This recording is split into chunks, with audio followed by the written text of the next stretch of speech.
Hey there. I'm about to go pass out, but just wanted to record my daily vlog as usual. Um, yeah, it's been a good day. I'm kind of conflicted as to what to highlight, but I think I'm gonna highlight this.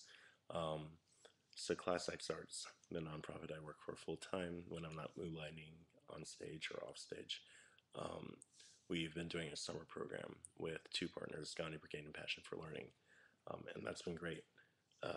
The really neat thing is that while Passion for Learning does kind of writing skills and Gandhi Brigade does youth empowerment and digital media training, we've been able to bring in a couple of our artists, namely dancers, to complement the content. So while there isn't exactly a product at the end, like they'll be able to do some dances, but what's really neat is after a day at the summer camp, they end with an hour and a half dance class.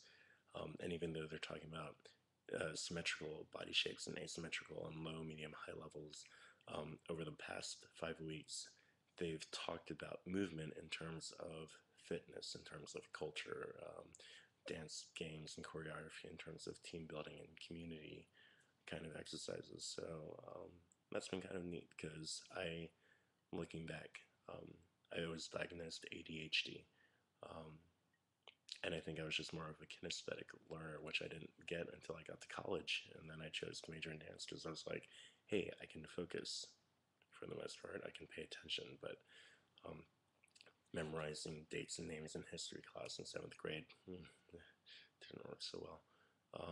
So it was just me reaffirming and actually talking to some partners and funders of the program and actually really, I mean, kind of almost preaching to the choir. There were definitely some people who are like, oh, this is great what you do. When I mentioned, hey, we have dance instructors complimenting the content, they were like, some kids really need that. Like, that's their end. That's how they learn. And there's so many different ways of learning. And unfortunately, with No Child Left Behind, standardized test scores, because of the efficiency of some evaluative methods, you don't really get a chance to get into the qualitative data. It's all quantitative.